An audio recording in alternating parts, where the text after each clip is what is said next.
Hello, c'est encore Emma. Pour ceux qui ne me connaissent pas, je suis une femme trans et vous êtes sur ma chaîne qui est Princesse LGBT Culture Queer, où je vous parle du cinéma, de séries, de musique aussi, mais avec l'œil d'une femme trans qui est très militante dans la communauté LGBT.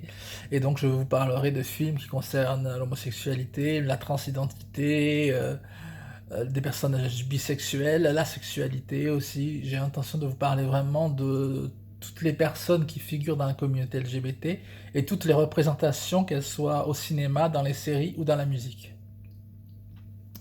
Jusqu'à présent, je vous ai beaucoup parlé de films gays ou de séries gays, et aujourd'hui, j'ai l'intention de vous parler de transidentité à travers un film qui s'appelle The Danish Girl, qui est vraiment un très très bon film et surtout tiré d'une histoire vraie, d'une peintre danoise du nom de Lily Elbe, qui est une des premières femmes trans à avoir publiquement vraiment fait un espèce de coming out trans et à avoir subi des opérations.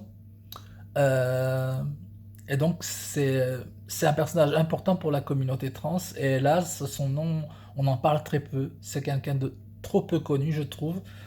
Et pour la communauté trans ce serait vraiment bien que cette femme soit beaucoup plus représentée. Et surtout c'est une histoire d'amour merveilleuse.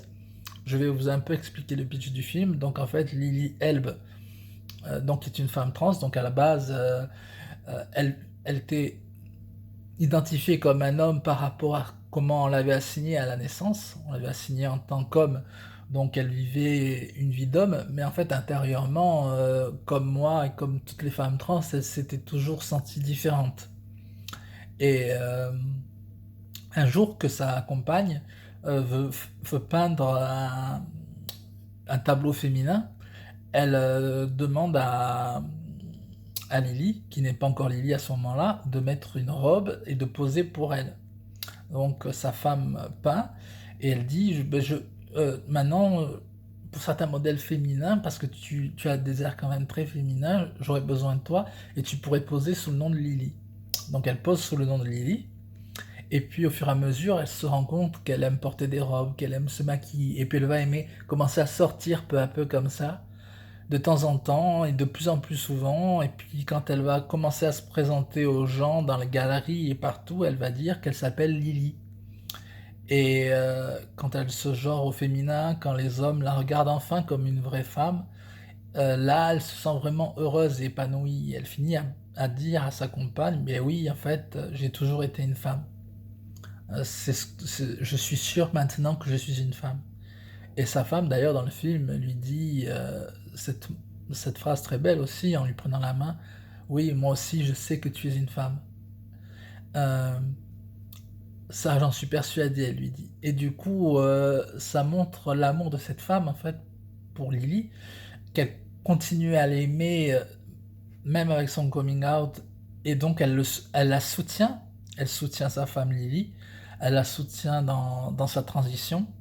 Et c'est une très belle histoire d'amour et c'est une histoire qui est très importante, je pense, pour les personnes transgenres parce que c'est une histoire vraie, c'est une histoire de cette femme qui s'est battue à une époque où c'était totalement une époque transphobe et homophobe.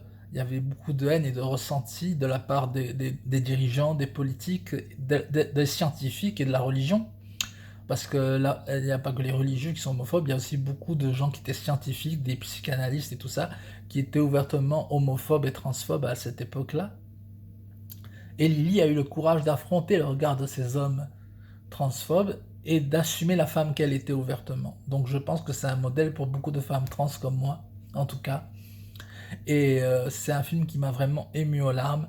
La seule petit défaut du film que je dirais, c'est que en effet, c'est un homme cisgenre qui joue le rôle de Lily. C'est l'acteur qui joue dans Les Animaux Fantastiques, qui est un dérivé de la saga d'Harry Potter, si vous connaissez. C'est lui qui joue Robert Dragono dans Les Animaux Fantastiques. Et voilà, c'est un très bon acteur, mais j'aurais préféré, bien sûr, que ce soit une femme trans qui joue le rôle de Lily, étant donné que c'était une femme plutôt que donner le rôle à un homme cis pour le rôle. J'aurais préféré évidemment que ce soit une femme trans qui joue le rôle et qu'il y ait de plus en plus d'actrices aussi trans pour nous représenter au cinéma, dans les médias, dans les séries. C'est de plus en plus le cas. Il y a des films comme Lola vers la mer avec une actrice trans qui est très bien, dont je vous parlerai très bientôt. Mais en tout cas, le film sur Lily Elbe est un très beau film. Une- un- c'est vraiment très très émouvant. C'est une histoire d'amour merveilleuse.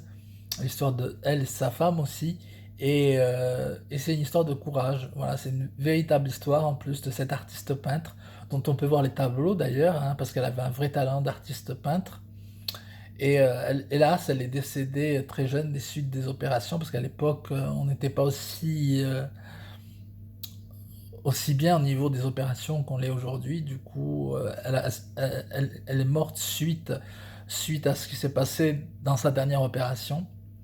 Mais justement, je pense qu'on devrait beaucoup l'honorer dans la communauté LGBT et beaucoup plus parler d'elle. C'était une femme merveilleuse. En tant que femme trans, moi je suis très fier de voir des femmes comme ça et qu'on parle d'elles à travers certains films. Voilà. J'espère que vous avez aimé ma critique et je vous fais de très très gros bisous à tous.